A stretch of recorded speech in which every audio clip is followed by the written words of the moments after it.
Batang-bata ka, nininegosyo mo yung franchise? This happened. Wala ka ba kahihiyan? Anong klaseng Pilipino yan? Ang lupit mo talaga, Boying Rimulya o Ombudsman Boying Rimulya. Yung mga klarong-klaro na mga ebidensya na magtutulak para kasuhan itong mga opisyal ng gobyerno na klarong-klaro talaga na nangulimbat ng malaking halaga, bilyon, trilyon, hindi mo magawang kasuhan. Pero itong mga bata na kongresista na nagsisisigaw, merong mga ebidensya at malinaw, hindi mo magawang imbestigahan. Bagkos, sila pa ang gusto mong paimbestigahan?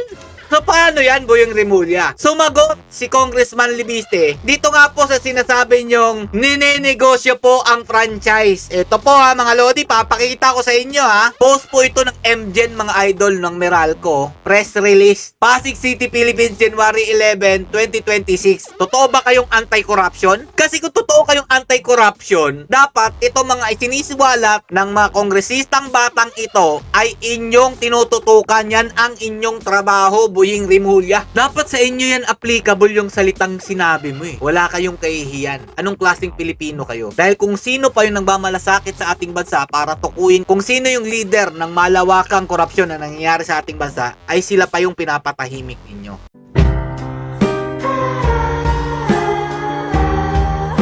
Yo, what's up mga lods? It's Miguel Peps TV. Welcome back. Nagbabalik po sa inyong harapan na po ako uli magko-content about po dito sa mga kaganapan na nangyayari sa ating bansa. Ito po'y patungkol naman po ito kay Kong Libiste. Na ito nga po mga lodi, pagkatapos po ni Congressman Kiko Barsaga na kanila pong sinuspinde dahil nga po sa pag-iingay about po sa korupsyon na nangyayari po sa administrasyon ni Bongbong Marcos Jr., eto na naman po mga lodi, may isa na naman pong batang kongresista ang nagsasalita ukol po dito sa mga nangyayaring kaganapan sa korupsyon ni Marcos Jr. Administration.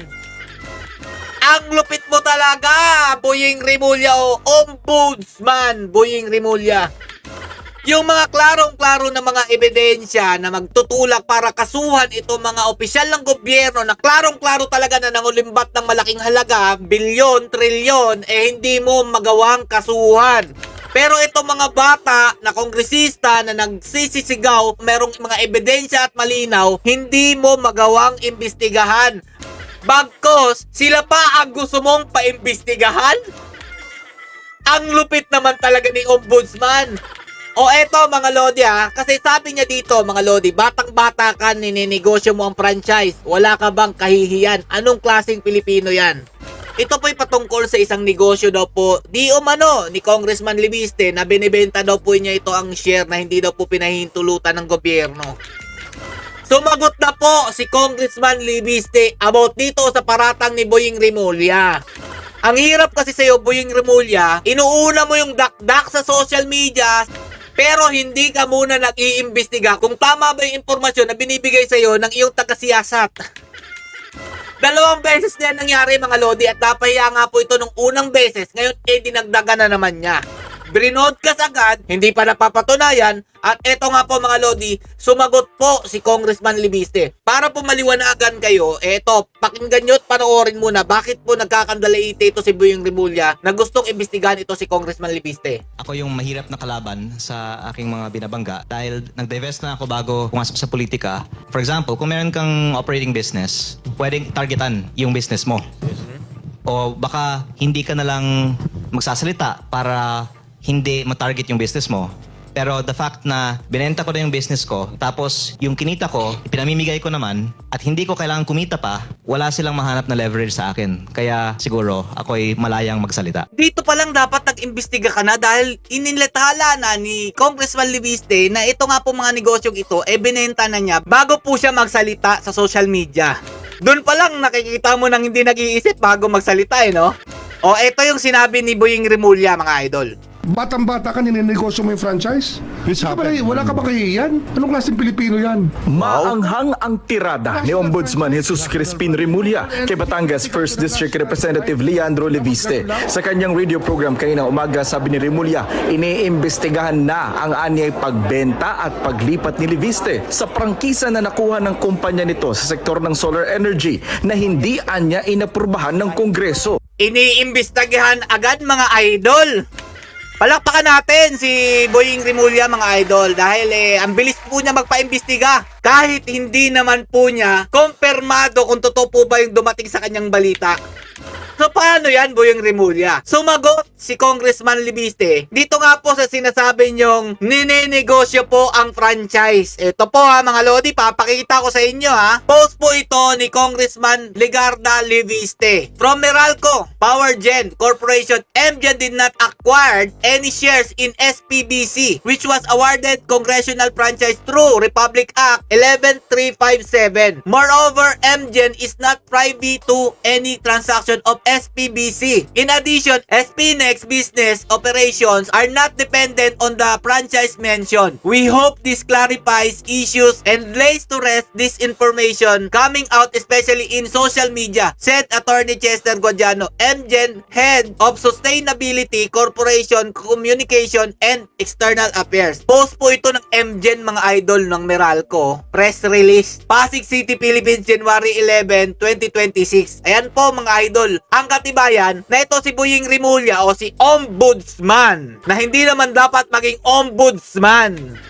I-research nyo mga tansong talangka kung bakit hindi siya pwede maging ombudsman. Pero nandyan siya at nakaupo dahil pinilit ipasok ni Marcos Jr. na siya ang maging ombudsman para maging defender niya o para takutin ang mga politikong nagsasalita, nakakasuhan gaya ng ginagawa ni Boying Rimulya. Ano pa bang ginagawa nito? Binabantaan po niya itong batang nagsasalita about po sa korupsyon na nangyayari. Ito lang ang nakakapagtaka dyan mga idol. Meron kasi mga klaro na mga ebidensya na magtuturo dito kay Martin Romualdez, kay PBBM na sila ang utak ng mga anomalyang flood control, yung malawakang korupsyon na trilyon-trilyon na pinag-uusapan. Pero bakit ganon, Boying Rimulya? Mas inuuna mong patahimikin itong mga batang ito kagaya ni Kiko Barsaga at ito po ni Congressman Libiste na sila po ay nagsasalita batay po sa mga ebidensyang nakakalap po nila na dapat yan po ang trabaho ninyo. Hindi po yung nagpapapreskon kayo agad na hindi nyo naman kumpirmado kung totoo ba yung pinagsasabi ng inyong asset. At eto, magtatanong lang daw mga idol, panoorin nyo. Nagtatanong lang kung totoong galit sila sa korupsyon, bakit ayaw nilang suportahan ang ginagawang investigasyon ni Congressman Leandro Libiste. Sa halip, si Congressman Libiste pa ang kanilang ginagawang mali o kaaway. Totoo ba silang mga anti-corruption? Totoo ba kayong anti-corruption? Kasi kung totoo kayong anti-corruption, dapat ito mga isinisiwalat ng mga kongresistang batang ito ay inyong tinututukan. Yan ang inyong trabaho, Boying Rimulya. Hindi yung depensahan yung mga magnanakaw sa ating bansa. Pero itong linya mo ang tumatak sa aking isipan eh. Panoorin yung mabuti ulit ha. Bata ka ninenegosyo mo yung franchise? This happened. Wala ka ba kahihiyan? Anong klaseng Pilipino yan? Wala ka bang kahihiyan? Anong klaseng Pilipino yan? Dapat sa inyo yan applicable yung salitang sinabi mo eh. Wala kayong kahihiyan. Anong klaseng Pilipino kayo? Dahil kung sino pa yung nagmamalasakit sa ating bansa para tukuyin kung sino yung leader ng malawakang korupsyon na nangyayari sa ating bansa, ay sila pa yung pinapatahimik ninyo. At yung mga kinakasuhan ninyo at pinapakita nyo sa social media, wala namang mga kwenta ang mga tao ito. Paano nyo masasabi na successful ang ginagawa nyong investigasyon? Lalo na po itong mga nahuli daw po kuno o yung kakalang kakasuhan, nakatakip pa na mga muka. Hindi naman namin mga kilala yan. Pero yung malaking mga tao na tinuturo nitong mga malawakang korupsyon at binubulsa ang kaba ng bayan, hanggang ngayon ay malaya pa rin. Nandyan pa rin sa inyong mga harapan, nagsasalita sa social media para linisin ang kanilang mga pangalan. Hanggang dito na lang po. Sana masagot po ni Boying Rimulya ang katanungan na totoo bang kayo ay anti-corruption? Kayo mga taong ginigipit itong mga batang nagsasalita para tukuyin kung sino talaga ang mastermind itong malawakang flood control anomaly na to at mga trilyong kinulimbat ninyo. Stay safe mga lods and God bless you all. Duterte pa rin.